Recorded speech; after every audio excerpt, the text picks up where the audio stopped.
No way! This guy's a little pussy. How many daggers do you have on? You still have 6! And you hit me with oh my god. Literally brought in like an entire inventory. Okay, well. See what I have to do now to succeed.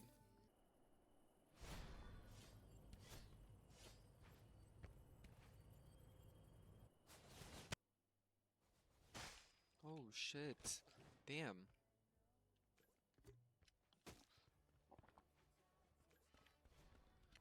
Why is he so much faster than me? Why did it auto pull out a flask? That's so stupid! I died. This is the same fucking bitch that killed me the last time, too. Fucking pew pews. Like.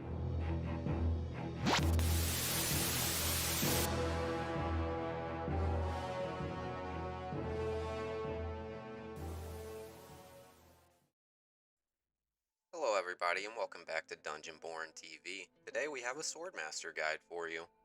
The Swordmaster is a versatile melee class known for its agility, precision, and deadly sword techniques. As a Swordmaster, you'll be weaving in and out of combat, delivering powerful strikes while avoiding enemy attacks with skillful movement. The Swordmaster has many strengths. One of them includes a high damage output. The Swordmaster excels at dealing massive damage quickly with abilities like Psionic Blades and Whirling Blade. You can decimate your enemies before they even have a chance to react. Another strength would be mobility. One of the key strengths of the Swordmaster is its incredible mobility. You can quickly close the gap between you and your enemy, or escape dangerous situations using your enhanced movement speed. Swordmaster also has a good amount of crowd control. Using Thunderclap flasks and set bonuses like Entangling Chains and Storm's Rage allows the Swordmaster to control the flow of battle, making it harder for enemies to escape or retaliate. Like every class in Dungeonborne, the Swordmaster also has weaknesses. Despite their high mobility, the Swordmaster can be vulnerable to range attacks, especially when their abilities are on cooldown. It's important to close the distance and keep your pressure on your ranged opponents. To maximize your effectiveness, you'll need to constantly be aware of your positioning. Poor positioning can lead to taking unnecessary damage or getting caught in crowd control abilities. The Swordmaster abilities have significant cooldowns as well. Managing these cooldowns and knowing when to engage or disengage is crucial to your success. The Swordmaster playstyle revolves around aggressive and strategic combat. You need to be proactive in these engagements, using your psionic blades for a powerful opener and following up with melee attacks and abilities to sustain your damage output. Mobility and positioning are key, so always be ready to adjust your strategy based on the flow of battle. When creating gear for your Swordmaster with the heirloom system, you're going to want to focus on strength, dexterity, and most importantly, stamina. Right here we're going to go ahead and craft a crossbow, as it provides 10 dexterity, critical strike damage, and right here we're able to craft critical strike chance as well to increase its damage output. Once we have our crossbow, we can go over to our armor tab. If you have the Divine Crown unlocked, you can use it to craft set bonuses like Tiny Torment. However, we're going to craft a body armor for now and add stamina to it.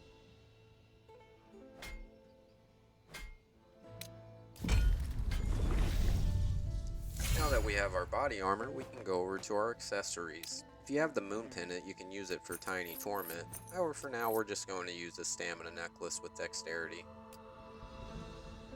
Now that you've got your heirloom gear with a few stats, you'll want to go ahead and fill in the rest and try and focus on your stamina, dexterity, and strength. You also have a will passive, but getting all 4 of these passives can be rather expensive and time consuming. So go ahead and focus on stamina and dexterity as your primary stats, strength as the third one if you can get it. Our dexterity perk allows us to restore 30 life per psionic blade that deals unblocked damage for a total of 120. Our dexterity perk increases your critical strike chance by 50% for 5 seconds when psionic blades deals unblocked damage. And our bread and butter, the stamina perk, reduces all incoming damage by 50% while activated. and this lasts for 8 seconds.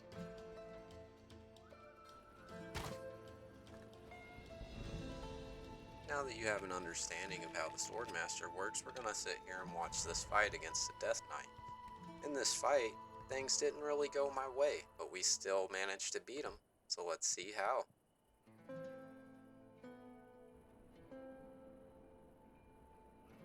I decided to sit up here on this rail for a little while to see if the Death Knight would come back out to the river, but after realizing he was going elsewhere, I decided to chase him down.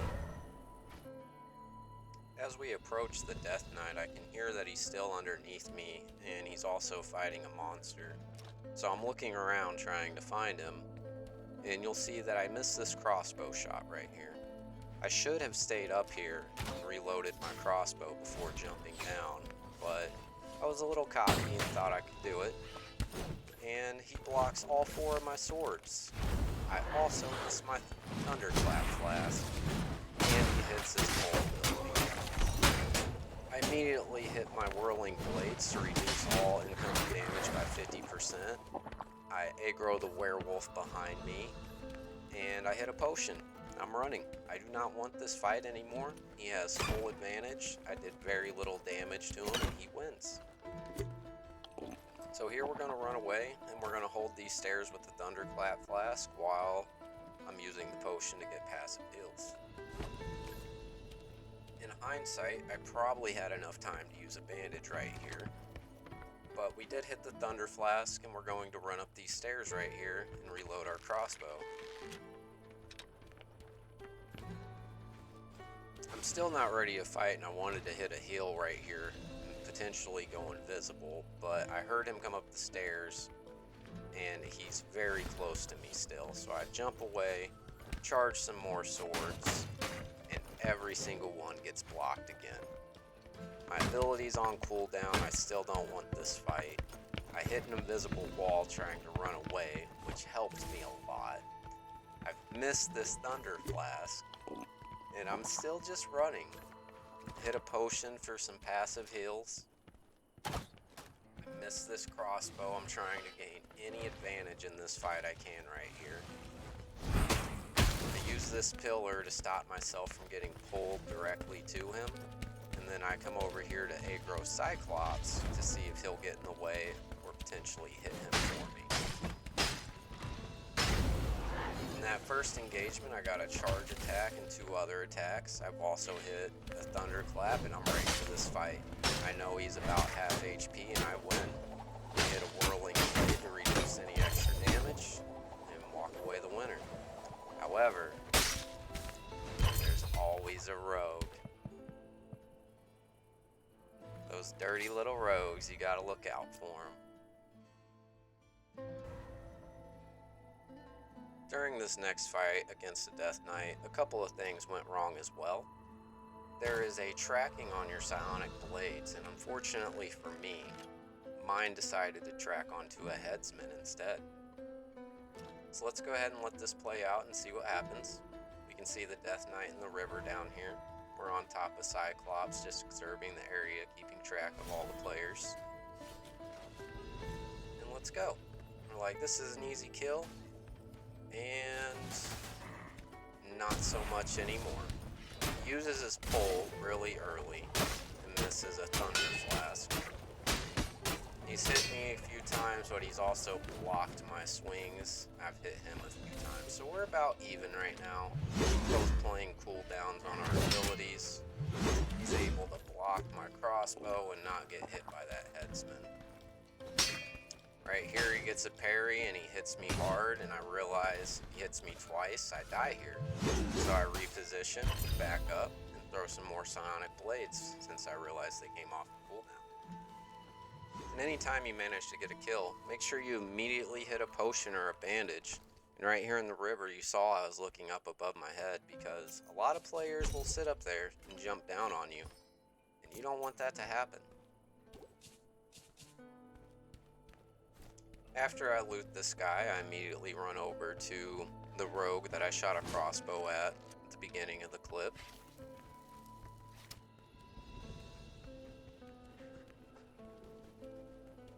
Keep in mind that I'm keeping my position high so I can escape from combat if I need to and just keep an eye on the area. Right here we do 290 damage plus the 50 from Tiny Torment. So he's already half health. I decide to go in. And that's an easy kill on the rogue. I want to make sure we always reload our crossbow. Since we didn't have to heal or anything, we're good to go ahead and loot. We want to crouch first before we open the inventory so we can go invisible as well. In this next fight, it's going to be a Cryomancer, probably one of the worst matchups for the Swordmaster. You're either going to go all in on a Cryo, or you're going to run away and avoid them as much as you can. Right here, we're able to hit all 4 of our swords, which gives us a huge advantage, so we want this fight. You need to make sure you stay on top of a Cryo. The further away you get when they have Frostbite on, the more damage you're going to take. Right here, he's trying to run away, and I close the gap, finish him off. Now we just have a werewolf underneath us, which we can easily get rid of by just going up here and crouching. When I go across this ledge right here, I end up seeing a druid, and we're going to charge our stuff, open up with our psionic blades. I'm going to throw a thunder flash, try and slow him, but we miss. So we're going to pull out our crossbow, keep the pressure on him, do more damage. We can see he's kind of pathing to the left right there before I moved. So that's why we went to this side. I can hear him now on the left coming around, so I come back out and I go after him. And he's dead. And I figured I'd leave this in here so you guys could laugh at me having so much trouble with a bat. I think I've missed him like 4 to 6 times.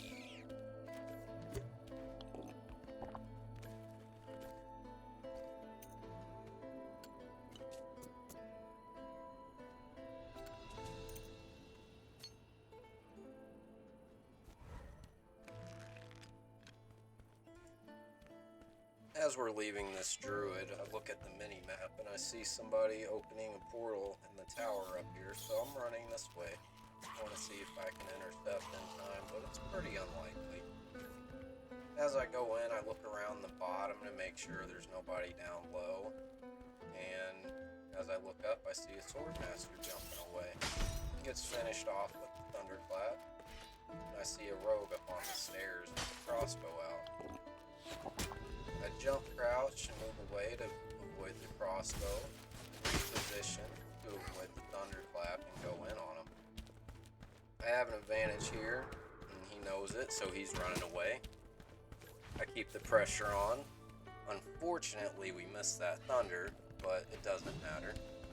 We just have to keep following him and wait for our psionic blades cooldown to come back up, and we'll be good. We're going to make sure we pull out a flask, because running with a flask or a torch out does increase your movement speed. Right here, he messed up, and I closed distance, and that's all she wrote.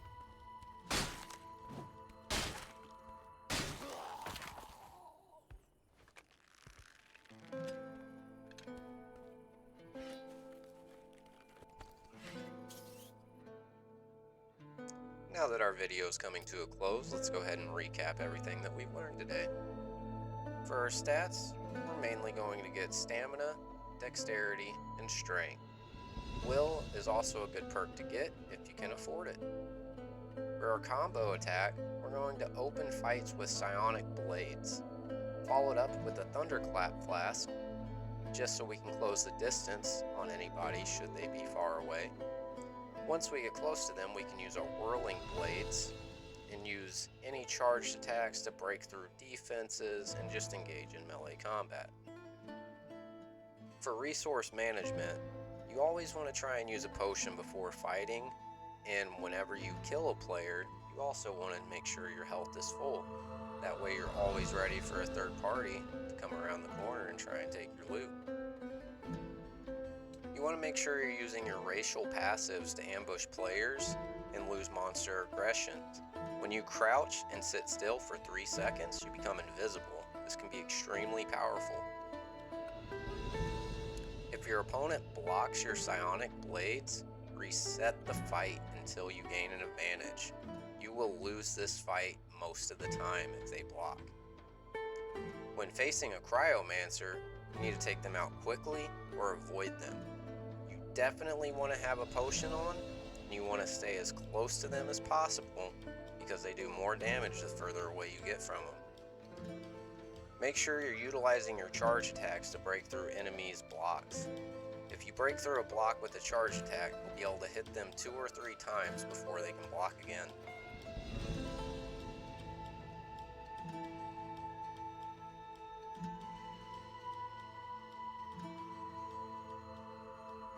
If you found this guide helpful, please give it a thumbs up and subscribe for more Dungeonborne content.